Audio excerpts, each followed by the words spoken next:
सह नौ भुनक्तु सह वीर्यं करवावहै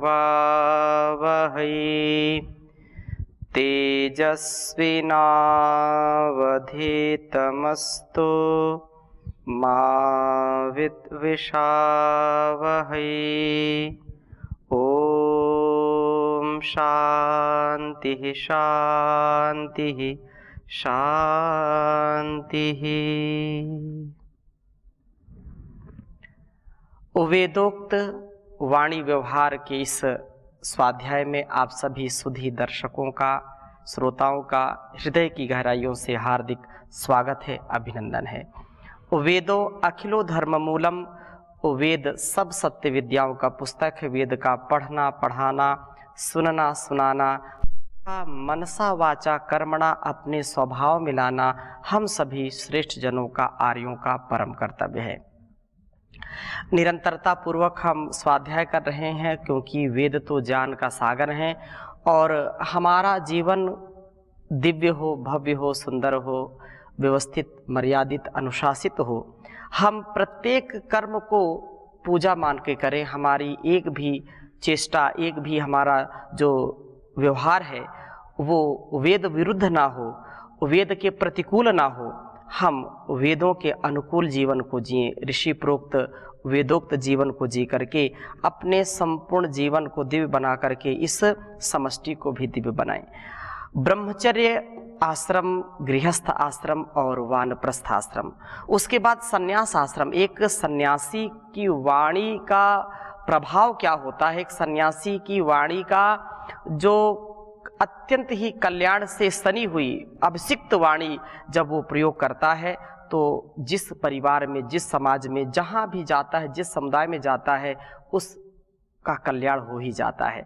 हम निरंतरता से स्वाध्याय कर रहे हैं ऋग्वेद के दूसरे मंडल के 42वें सूक्त के मंत्रों का, जिसमें एक परिव्राजक जो है परितः व्रजनम करोति यह सह परिव्राजकः, जो आत्म कल्याण और विश्व कल्याण के लिए स्थान स्थान पर, घर घर, नगर नगर, डगर डगर, शहर शहर वो जो आता जाता है और दूर दूर तक दूसरों को उपदेश देता है, उसके वाणी का प्रभाव क्या है। तो पिछली हमने कक्षा में स्वाध्याय किया था कि सुमंगल भद्रवादी शक्तिशाली सन्यासी का हम आदर करें, छद्मवेश, चोर और अघसंस से बचें। जो छल कपट वाले हैं उस सन्यासी को कभी भी जीवन में स्थान नहीं देना चाहिए। तो ये 42वें सूक्त में ये स्वाध्याय हमने किया था। 3 मंत्र ही हैं उसमें और आदर्श सन्यासी का यह चित्रण प्रस्तुत किया गया था यहाँ पर। इसी प्रकार से 43वें सूक्त में भी सन्यासी का उपदेश, सन्यासी का जो स्वभाव होना चाहिए उसके विषय में बहुत सुंदर बात कही है। तो 43वें सूक्त का मैं प्रथम लेखन करता हूँ, फिर आपके समक्ष इसकी चर्चा करूँगा। ओम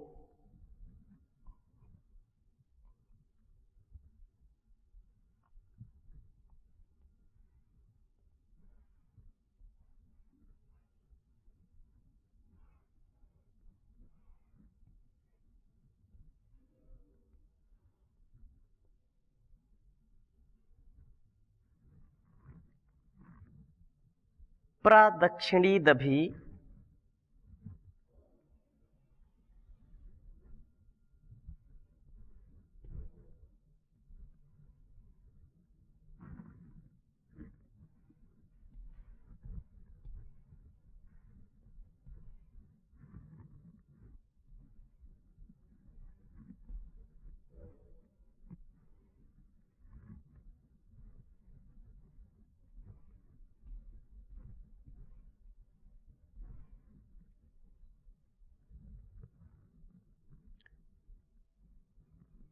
गृणन्ति कारवो।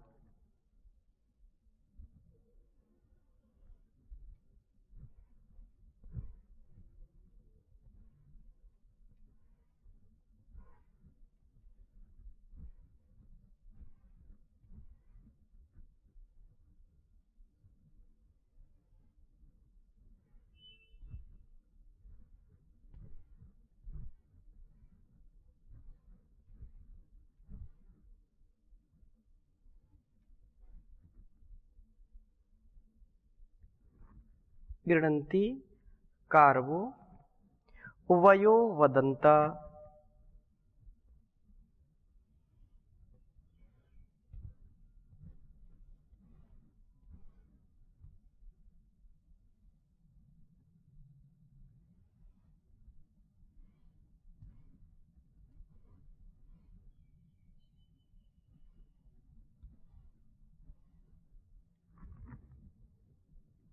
ऋतुथा शकुन्तयः।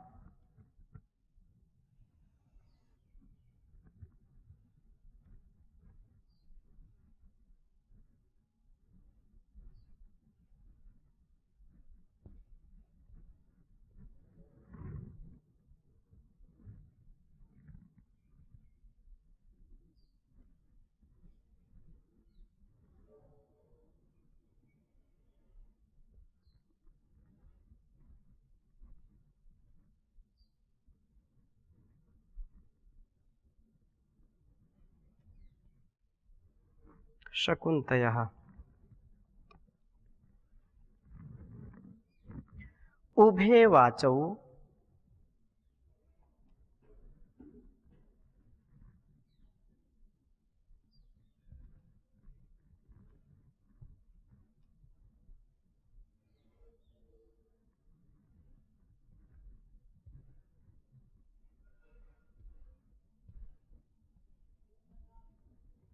उभे वाचौ वदति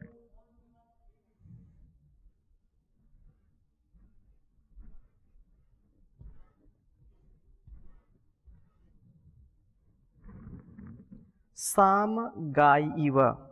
सामगा इव।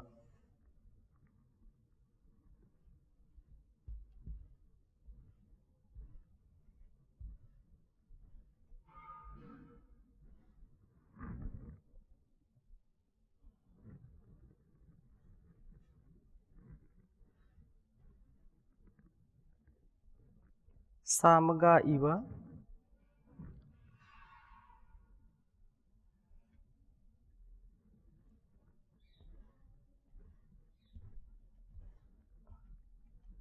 गायत्रम्।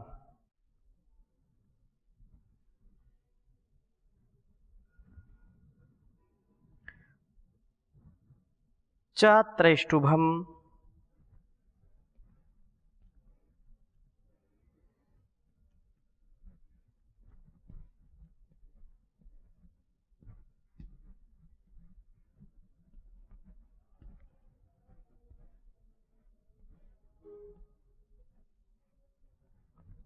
च त्रैष्टुभम् चानुराजति।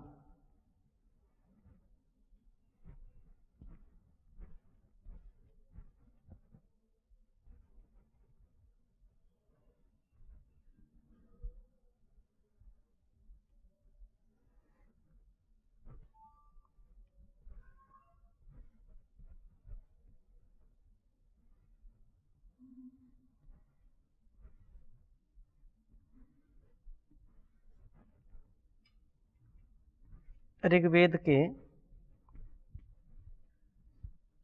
दूसरे मंडल का 43वां सूक्त है यह, जिसका ये पहला मंत्र है।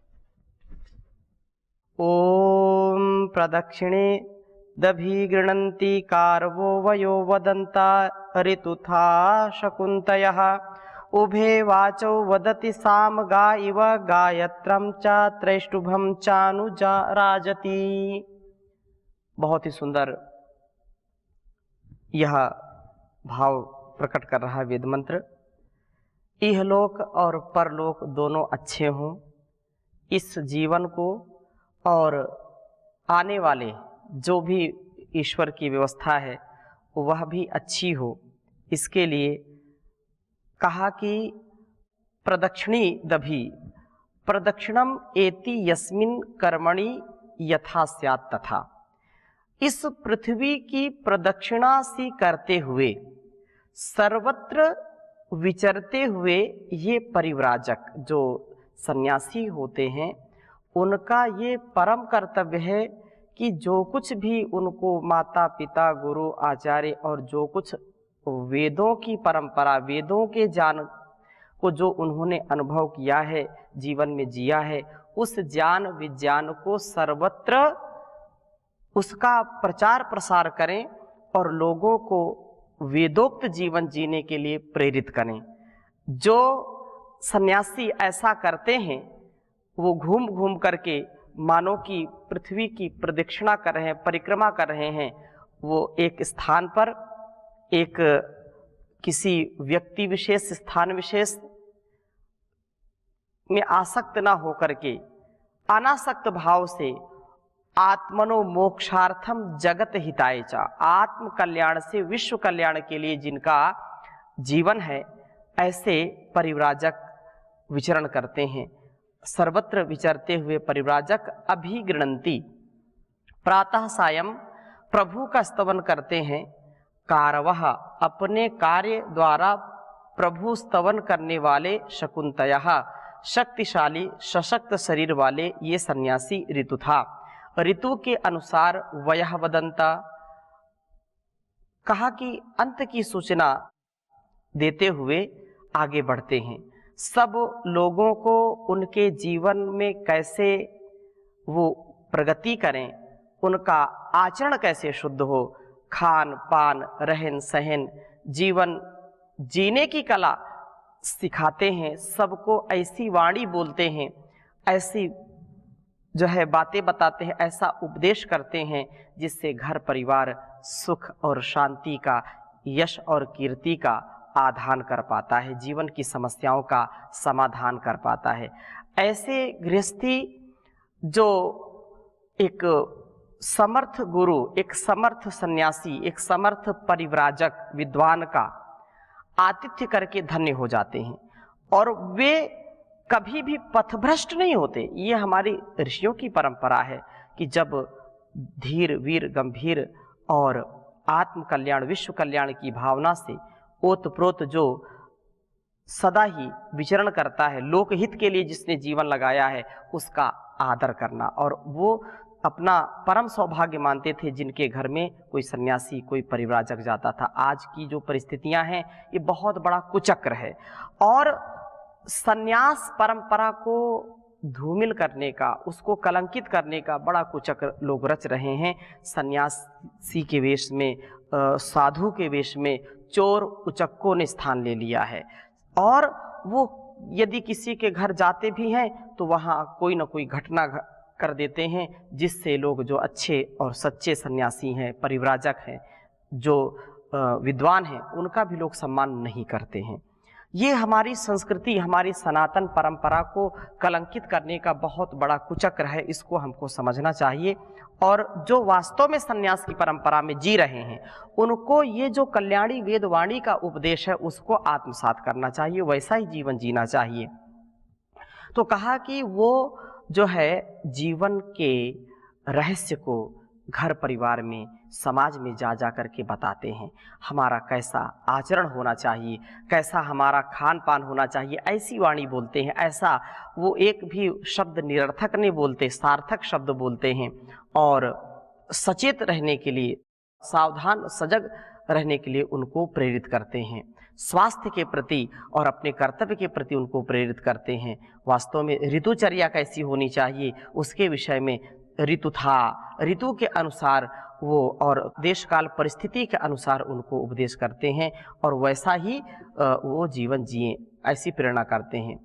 और कहा सामगाह, दिनचर्या की ओर लोगों का ध्यान आकृष्ट करते हैं, उनके रहन सहन खान पान के प्रति जिनको सजग करते हैं।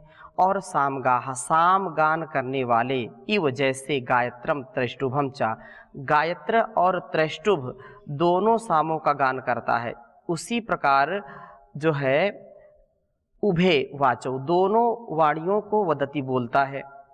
अर्थात जो गयाः प्राणाः तान त्रते गायत्रः, प्राण रक्षण के साधनों का संकेत करता है। और त्रैष्टुभ वाणी में त्रिस्तुभ, जो स्टॉप जिसको बोलते हैं, त्रिस्तुभ स्टॉप, अर्थात काम क्रोध लोभ तीनों को रोकने का उपदेश करता है। गायत्री वाणी द्वारा उनके इस लोक को सुंदर बनाता है तो त्रैष्टुभ परलोक को सुंदर बनाता है। इस प्रकार से वह आपको अभ्युदय और निःश्रेयस दोनों को सिद्ध करने का सामर्थ्य देता है। वह क्योंकि यतो अभ्युदय निःश्रेयस सिद्धि सधर्मः, धर्म वही है जिससे हम इस लोक को भी सुंदर बनाएं, व्यवस्थित बनाएं, कभी भी इससे विपरीत आचरण ना करें।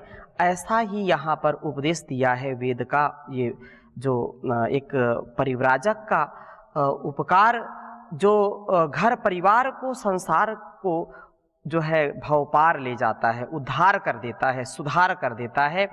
तो गायत्रम त्रैष्टुभम चा, गायत्री अर्थात जो प्राण रक्षण के साधनों का संकेत करता है, और त्रैष्टुभ अर्थात जो वाणी में जो है क्या बोलना, कितना बोलना, क्या नहीं बोलना, वहाँ पर विराम कर देना, स्टॉप। जो संस्कृत का विशुद्ध शब्द है त्रिस्तुभ, उसको अंग्रेजी में बोलते स्टॉप। अर्थात हम एक भी ऐसी वाणी न बोलें जो हमारे लिए और संसार के लिए कल्याणकारी न हो, घर परिवार के लिए कल्याणकारी न हो। हम सदा सर्वदा सर्वत्र सुंदर, व्यवस्थित, मर्यादित शब्द बोलें। ऐसा बोलें, पहले तोले फिर बोलें। सत्य वचन ना बोल सको तो झूठ कभी भी मत बोलो, बोलो यदि पहले तोलो फिर मुंह को खोला करना। पुष्प नहीं बन सकते तो फिर कांटे बनकर मत रहना। तो ये जो है सत्य के मार्ग पर चलना, और एक परिव्राजक के कर्तव्य को बता रहे हैं, उसकी वाणी व्यवहार को बता रहे हैं। तो इस प्रकार वह उनको अभ्युदय और निःश्रेयस से जोड़ता है, घर परिवार को। एक हर परिवार के पीछे पहले लोग बोलते थे, राजा भी अपने जो